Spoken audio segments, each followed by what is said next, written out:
ವಿದ್ಯಾರ್ಥಿಗಳೇ 8ನೇ ತರಗತಿ ಗಣಿತ ಅದರಲ್ಲಿ ಅಧ್ಯಾಯ 4ರ ನೇರ ಮತ್ತು ವಿಲೋಮಾನುಪಾತ ಎನ್ನುವ ಪಾಠದ ಅಭ್ಯಾಸ 4.1ರ ಪ್ರಶ್ನೆ 7, 8, 9 ಮತ್ತು 10ರ ಲೆಕ್ಕಗಳನ್ನು ಈ ವಿಡಿಯೋದಲ್ಲಿ ಬಿಡಿಸೋಣ. 7ನೇ ಲೆಕ್ಕ, 2 ಕಿಲೋಗ್ರಾಂ ಸಕ್ಕರೆಯು 9 × 10⁻6 ಹರಳುಗಳನ್ನು ಹೊಂದಿದೆ. ಹಾಗಾದರೆ ಒಂದನೇದು 5 ಕಿಲೋಗ್ರಾಂ ಸಕ್ಕರೆ ಮತ್ತು ಎರಡನೇದು 1.2 ಕಿಲೋಗ್ರಾಂ ಸಕ್ಕರೆಯಲ್ಲಿರುವ ಹರಳುಗಳ ಸಂಖ್ಯೆಯನ್ನು ಕಂಡುಹಿಡಿಯಿರಿ ಅಂತ ಕೊಟ್ಟಿದ್ದಾರೆ. ಇಲ್ಲಿ ನಾವೇನು ಮಾಡೋಣ, ಸಕ್ಕರೆಯಲ್ಲಿರುವ ಹರಳುಗಳ ಸಂಖ್ಯೆ ಅಂತ ಇಲ್ಲಿ ಕೇಳಿರೋದ್ರಿಂದ ನಾವೇನು ಮಾಡೋಣ, ಸಕ್ಕರೆಯಲ್ಲಿರುವ ಹರಳುಗಳ ಸಂಖ್ಯೆ ಎಕ್ಸ್ ಆಗಿರಲಿ ಅಂತ ತೆಗೆದುಕೊಂಡ್ಬಿಡೋಣ. ಸಕ್ಕರೆಯಲ್ಲಿರುವ ಹರಳುಗಳ ಸಂಖ್ಯೆ ಎಕ್ಸ್ ಆಗಿರಲಿ ಅಂತ ಮಾಡ್ಕೊಳ್ಳೋಣ. ಈಗೇನು ಮಾಡೋಣ ಅಂತಂದರೆ ಒಂದು ಪಟ್ಟಿ ಬರ್ಕೊಳ್ಳೋಣ. ಸಕ್ಕರೆಯ ತೂಕ, ಸಕ್ಕರೆಯ ತೂಕ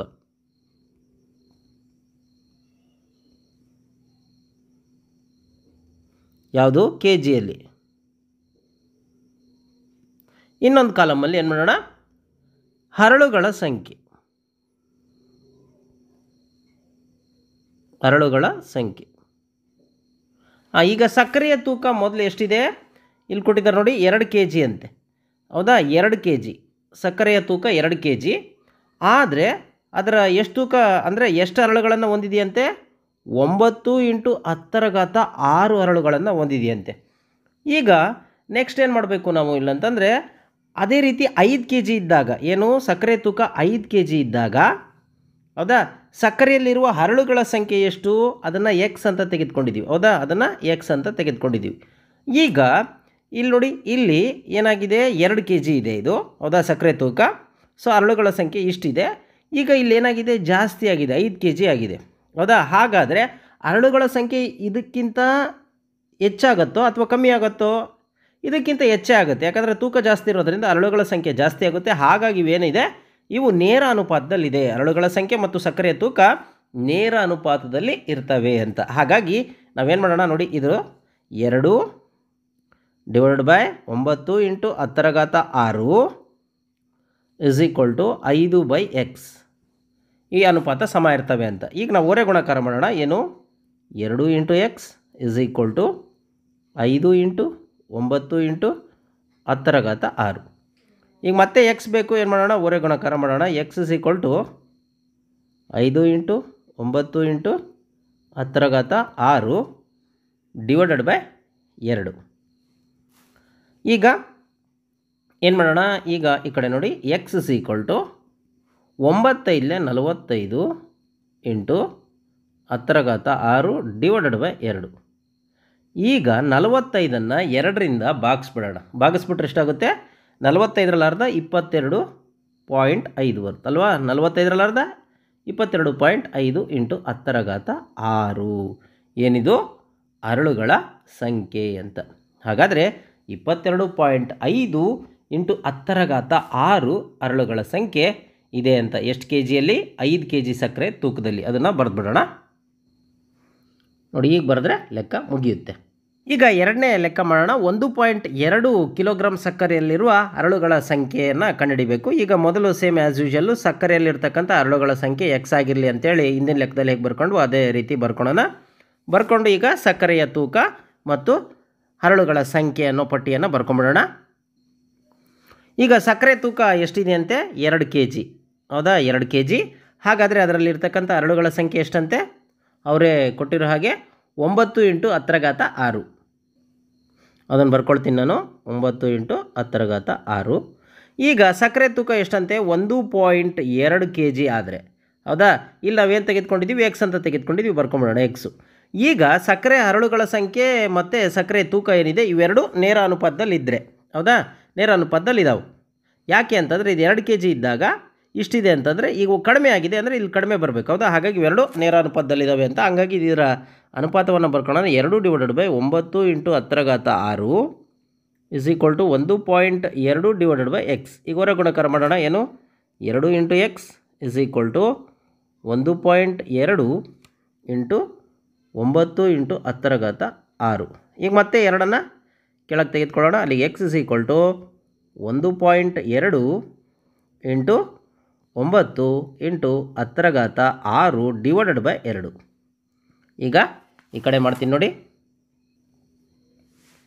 ಈಗ ನೋಡಿ, 1.2ಅನ್ನು 2ರಿಂದ ಭಾಗಿಸಿದಾಗ, ಹೌದಾ, 2ರಿಂದ ಭಾಗಿಸಿದಾಗ ಅಂದರೆ ನೋಡಿ 12 ಅಂತ ತಿಳ್ಕೊಂಡ್ರೆ 2 6ಲೇ ಬರುತ್ತೆ. ಪಾಯಿಂಟ್ ಒಂದು ಸಂಖ್ಯೆ ಇದೆ, ಹಂಗಾಗಿ ಇಲ್ಲಿರೋದು ಏನು ಮಾಡೋದು 0 ಪಾಯಿಂಟ್ ಕಟ್ಕೊಂಬಿಡೋಣ. ಅಥವಾ ನಾವು ಹಿಂಗೆ ಮಾಡ್ಕೋಬೋದು, ಅಥವಾ ಇದನ್ನು ಹಿಂಗೂ ಭಾಗಿಸ್ಬೋದು. ಹೆಂಗೆ 1.2 / 2 ಈಗ ಒಂದು ಸಂಖ್ಯೆ ತೊಗೊಳಕ್ಕೆ ಹೋದರೆ ಬರೋದ್ರಲ್ಲೇ 2 ತೊಗೋಬೇಕು. ಹಂಗಾಗಿ 0.0 ಕಟ್ಕೊಂಡು ನಾನು ಏನು ಮಾಡ್ತೀನಿ 2 6 12 ಅಂತ ಭಾಗಿಸ್ತೀನಿ. ಅಥವಾ ಹಿಂಗೂ ಸಿಂಪಲ್ಲಪ್ಪ 1.2ರಲ್ಲಿ ಅರ್ಧ ಮಾಡಿಬಿಟ್ರೆ ಆಯ್ತು, 0.6 ಅಂತ ಗೊತ್ತಾಗುತ್ತೆ. ಹಂಗಾಗಿ ಇಲ್ಲೇನಾಗುತ್ತೆ x = ಹೌದಾ, x = 0.6 × 9 × 10⁻6 ಕರೆಕ್ಟಾ. ಈಗ x ನೋಡಿ 9 6 54 ಕರೆಕ್ಟಾ. 54 ಪಾಯಿಂಟ್ ಒಂದು ಸಂಖ್ಯೆ ಆದಮೇಲೆ ಇದೆ, ಒಂದು ಸಂಖ್ಯೆ ಆದಮೇಲೆ ಇದ್ದರೆ 5.4 ಇಲ್ಲಿ 10⁻6. ಸೊ ಇದು ಹಂಗಾದರೆ ಹರಳುಗಳ ಸಂಖ್ಯೆ ಎಷ್ಟು 5.4 × 10⁻6.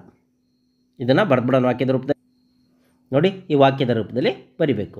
8ನೇ ಲೆಕ್ಕ, ರಶ್ಮಿಯು 18 ಕಿಲೋಮೀಟರ್ ದೂರದ ರಸ್ತೆಯನ್ನು 1 ಸೆಂಟಿಮೀಟರ್ ದೂರ ಪ್ರಮಾಣದ ಸೂಚಕದಿಂದ ಪ್ರತಿನಿಧಿಸಲಾಗಿರುವ ನಕಾಶೆಯನ್ನು ಹೊಂದಿದ್ದಾಳೆ. ಅವಳು ರಸ್ತೆಯ ಮೂಲಕ 72 ಕಿಲೋಮೀಟರ್ ಕ್ರಮಿಸಿದರೆ ನಕಾಶೆಯಲ್ಲಿ ಆಕೆ ಕ್ರಮಿಸಿದ ದೂರ ಎಷ್ಟು ಅಂತ ಕೊಟ್ಟಿದ್ದಾರೆ. ಇಲ್ಲಿ ನಾವೇನು ಮಾಡೋಣ, ನಕಾಶೆಯಲ್ಲಿ ಆಕೆ ಕ್ರಮಿಸಿದ ದೂರ x ಆಗಿರಲಿ ಅಂತ ತೆಗೆದುಕೊಂಡ್ಬಿಡೋಣ. ನಕಾಶೆಯಲ್ಲಿ ಆಕೆ ಕ್ರಮಿಸಿದ ದೂರ x ಆಗಿರಲಿ ಅಂತ ಈಗ ನಾವೇನು ಪಟ್ಟಿ ಬರ್ಕೊಳ್ಳೋಣ. ಏನು ಪಟ್ಟಿ ಬರ್ಕೊಳ್ಳೋಣ ಅಂತಂದರೆ ಏನು ಕ್ರಮಿಸಿದ ದೂರ, ಹೌದಾ, ಆಕೆ ಕ್ರಮಿಸಿದ ನಿಜವಾದ ದೂರ ಮತ್ತು ನಕಾಶೆಯಲ್ಲಿ ಆಕೆ ಕ್ರಮಿಸಿದ ದೂರ, ಇವುಗಳ ಒಂದು ಪಟ್ಟಿ ಬರ್ಕೊಂಬಿಡೋಣ. ನೋಡಿ ನೈಜ ದೂರ ಕಿಲೋಮೀಟರ್ಗಳಲ್ಲಿ ಮತ್ತು ನಕಾಶೆಯಲ್ಲಿ ಕ್ರಮಿಸಿದ ದೂರ ಅಂತ ಬರ್ಕೊಂಡಿದ್ದೀನಿ. ಹೌದಾ, ನೈಜ ದೂರ ಎಷ್ಟಿದೆ 18 ಕಿಲೋಮೀಟ್ರ್, ಹೌದಾ.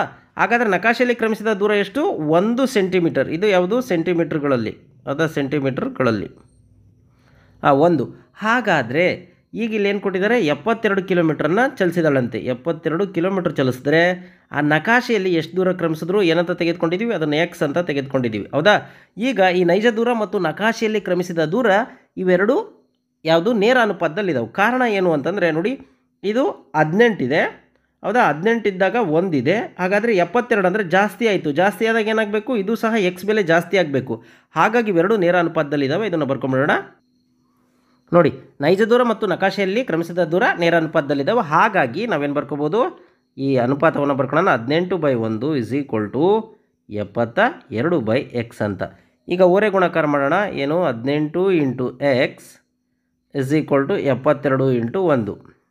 ಈಗ 18 ಮತ್ತೆ ಹೊರ ಗುಣಾಕಾರ ಮಾಡಿದ್ರೆ x = 72 × 1 / 18. 18 ಮಗ್ಗಿ ಎಲ್ಲಿ ನಾವು ಭಾಗಿಸ್ಬಿಡೋಣ. ಏನು 18 3 54, 18 4 72, ಹೌದಾ. ಹಾಗಾಗಿ x ಬೆಲೆ ಎಷ್ಟು ಬಂತು 4 ಬಂತು. ಇದೇನಿದು ಸೆಂಟಿಮೀಟರ್.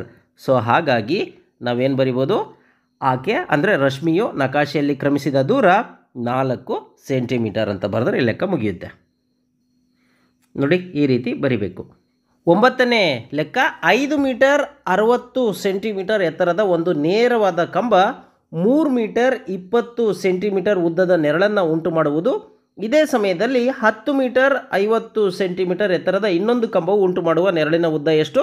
ಮತ್ತು ಎರಡನೇದು 5 ಮೀಟರ್ ಉದ್ದದ ನೆರಳನ್ನು ಉಂಟು ಮಾಡುವ ಕಂಬದ ಎತ್ತರ ಎಷ್ಟು ಅಂತ ಕೊಟ್ಟಿದ್ದಾರೆ.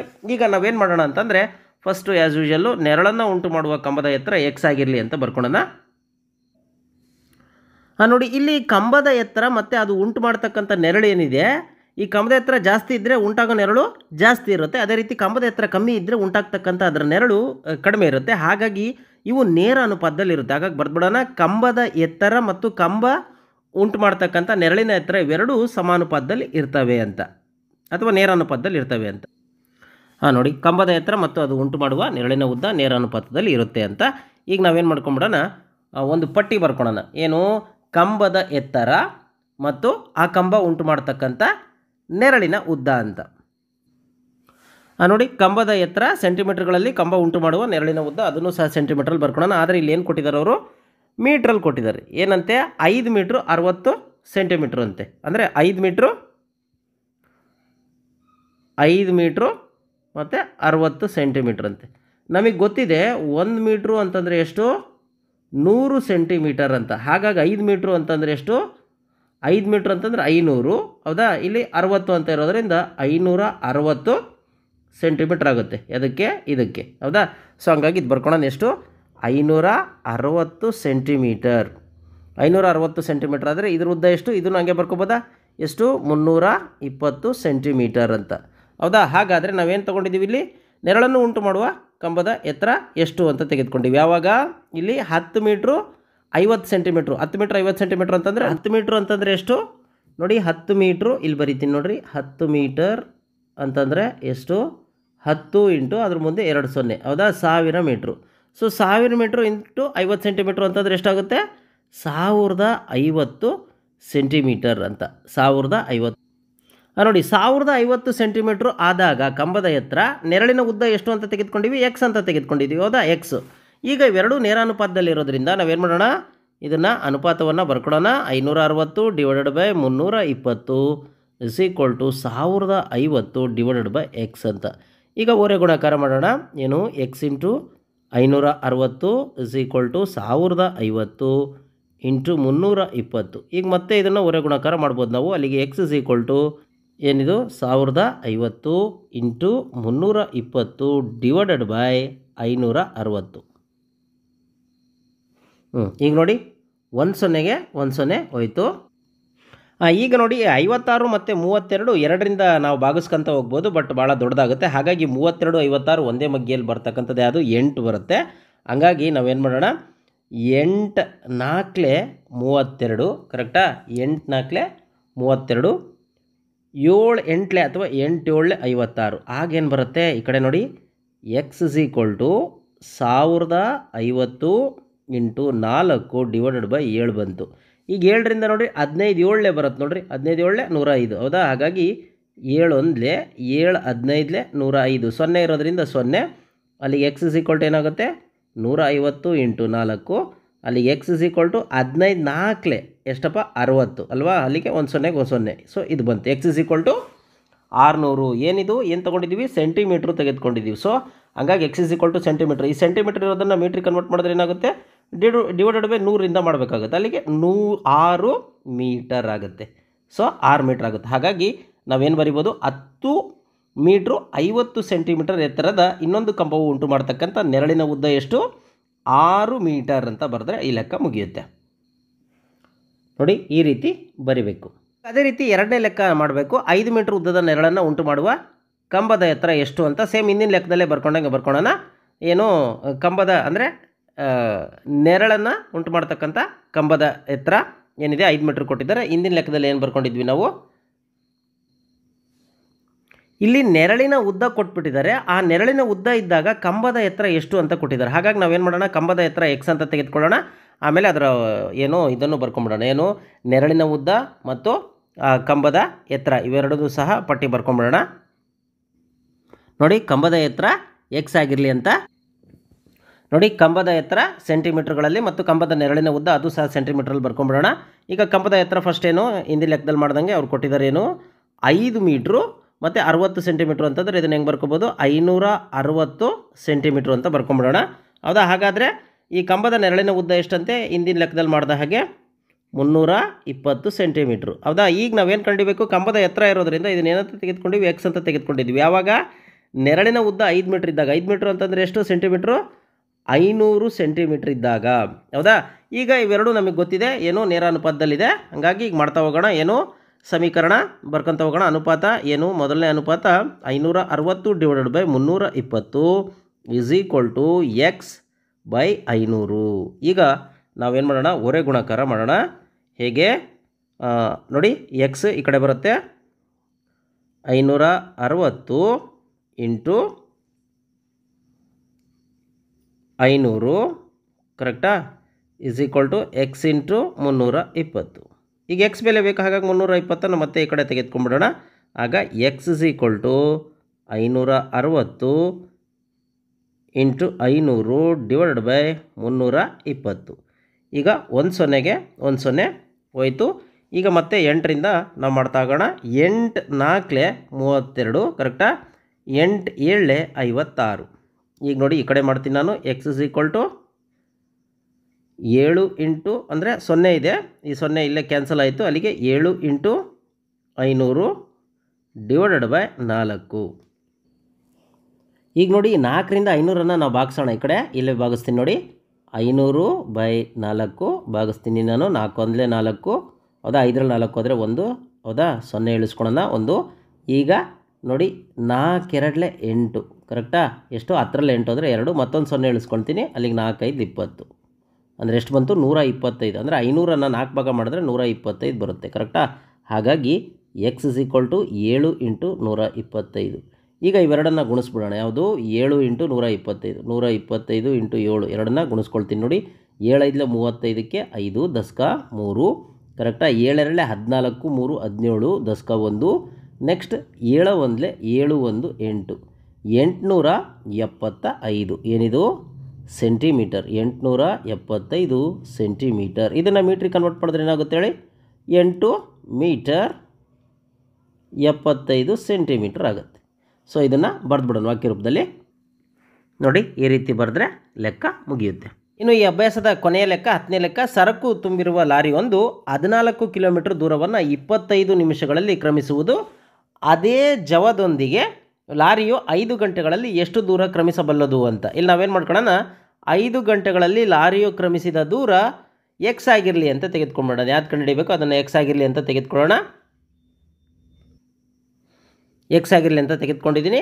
ಈಗ ನೋಡಿ, ಇಲ್ಲಿ 25 ನಿಮಿಷ ಅಂತ ಕೊಟ್ಟಿದ್ದಾರೆ. ಅಂದರೆ ಇಲ್ಲಿ 1 ಗಂಟೆಗೆ ನೋಡಿ, 1 ಗಂಟೆ = ಎಷ್ಟು ನಿಮಿಷ? 1 ಗಂಟೆಗೆ 60 ನಿಮಿಷ. ಇಲ್ಲೇನು ಕೊಟ್ಟಿದ್ದಾರೆ? 5 ಗಂಟೆ ಕೊಟ್ಟಿದ್ದಾರೆ, ಹೌದಾ? ಹಾಗಾದರೆ 5 ಗಂಟೆ = ಸೇಮ್ 5 ಇಂಟು, ಅಂದರೆ ನಿಮಿಷಕ್ಕೆ ಕನ್ವರ್ಟ್ ಮಾಡಬೇಕಂದ್ರೆ 60ರಿಂದ ಗುಣಿಸ್ಬಿಡೋಣ. ಅಲ್ಲಿಗೆ 5 6 30, 300 ನಿಮಿಷ ಆಯಿತು, ಹೌದಾ? ಇದು ಯಾಕೆ ಬೇಕು ಅಂತಂದರೆ ನಾವು ಪಟ್ಟಿ ಬರ್ಕೊಳಕ್ಕೆ ಬೇಕು. ಏನು? ಕ್ರಮಿಸಿದ ದೂರ ಮತ್ತು ಸಮಯ. ಈಗ ನೋಡಿ, ಕ್ರಮಿಸಿದ ದೂರ ಕಿಲೋಮೀಟರ್ಗಳಲ್ಲಿ, ಸಮಯ ನಿಮಿಷಗಳಲ್ಲಿ ತೆಗೆದುಕೊಂಡಿದ್ದೀನಿ. ಫಸ್ಟ್ ಏನಂತೆ? ಕ್ರಮಿಸಿದ ದೂರ ಎಷ್ಟು? 14 ಕಿಲೋಮೀಟರ್, ಹೌದಾ? 14 ಕಿಲೋಮೀಟ್ರು. ಸಮಯ ಎಷ್ಟು? 25 ನಿಮಿಷಗಳಲ್ಲಿ. 25 ನಿಮಿಷಗಳಲ್ಲಿ. ಸೊ ಹಾಗಾದರೆ ಈಗ ಕ್ರಮಿಸಿದ ದೂರ ಗೊತ್ತಿದೆಯಾ ನಮಗೆ? ಅದು ಗೊತ್ತಿಲ್ಲ. ಅದನ್ನು x ಅಂತ ತೆಗೆದುಕೊಂಡಿದ್ದೀವಿ. ಇಲ್ಲಿ ನಾವು ಬರ್ಕೊಂಡಿದ್ದೀವಲ್ಲ x ಅಂತ. ಆಗ ಸಮಯ ಎಷ್ಟಂತೆ? 5 ಗಂಟೆ. 5 ಗಂಟೆ ಅಂತಂದರೆ ಎಷ್ಟು ನಿಮಿಷಗಳು? 300 ನಿಮಿಷಗಳು, ಹೌದಾ? 300 ನಿಮಿಷಗಳು.